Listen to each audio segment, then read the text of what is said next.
Pengadilan Negeri Jakarta Selatan menggelar sidang kedua pra-peradilan jilid 3 yang diajukan Roy Suryo terhadap Polda Metro Jaya Kamis pagi. Dalam sidang itu, Polda Metro Jaya menolak seluruh dalil dan tuntutan ganti rugi yang diajukan Roy Suryo. Melalui jawaban yang disampaikan, tim hukum Polda Metro Jaya menilai tuntutan ganti rugi yang diajukan Roy tidak memiliki dasar hukum maupun pembuktian yang memadai. Menurut termohon, setiap kerugian yang diklaim harus dibuktikan memiliki hubungan sebab akibat secara langsung dengan tindakan penyidik. Termohon juga menolak tuntutan kerugian imaterial sebesar 100 juta rupiah karena dinilai hanya berdasarkan penilaian sepihak tanpa bukti objektif. Tuntutan ganti kerugian sebesar 206 juta rupiah yang diajukan pemohon tidak mempunyai dasar hukum dan dasar pembuktian yang memadai. Tuntutan kerugian imaterial sebesar 100 juta rupiah hanya didasarkan pada penilaian sepihak pemohon tanpa ukuran yang objektif dan terukur. Pemohon tidak pernah menelitikan maupun membuktikan mengalami luka berat, cacat atau meninggal dunia sebagaimana dimaksud dalam pasal 9 ayat 2 dan ayat 3 sehingga tuntutan ganti kerugian yang diajukan tidak mempunyai dasar untuk dikabulkan sebagaimana dimohonkan. Kadar gula saya yang tiba-tiba melonjak sangat drastis ya, gitu hampir mencapai 400 dan juga tekanan darah saya yang hampir mencapai 200 itu tidak pernah terjadi kayak gitu. Ya itu gara-gara itu kalau dinilai ya poin materialnya sangat tinggi. Belum lagi ada beberapa peristiwa mungkin yang saya katakan peristiwa yang brutal ya. Bagaimana pemaksaan terhadap saya dan Dr. Tifa menggunakan baju orange ya. Pemaksaan menggunakan borgol ya dan mau dipertontonkan.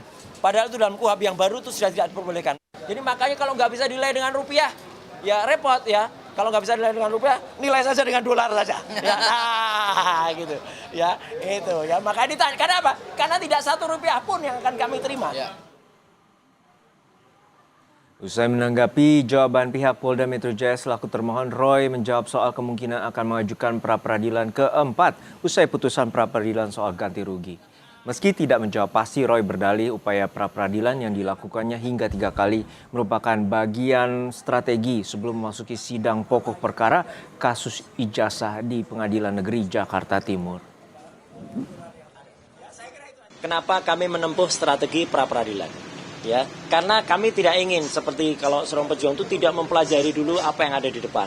Jadi kami tidak ingin quote and quote konyol gitu ya dalam memasuki sebuah ajang peperangan. Mohon maaf kalau ada pertanyaan, apakah ini menjadi pra-peradilan yang ketiga ini menjadi peradilan yang terakhir? Ya, tunggu saja tanggal mainnya. Ya gitu. Karena apa? Karena kami masih ingin lagi melihat ya, men-challenge ya gitu. Dan itu sekali lagi kita tahu bahwa hakim tunggal dari pra-peradilan ini adalah hakim yang ya saya harus bilang smart. Saudara, informasi lainnya masih akan kami sajikan selepas jeda.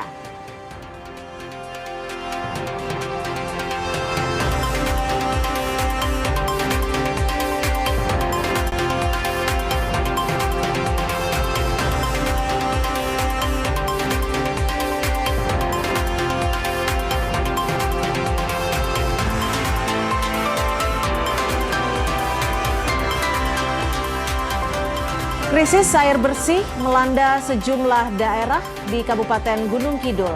BPBD melakukan distribusi air bersih bagi warga terdampak.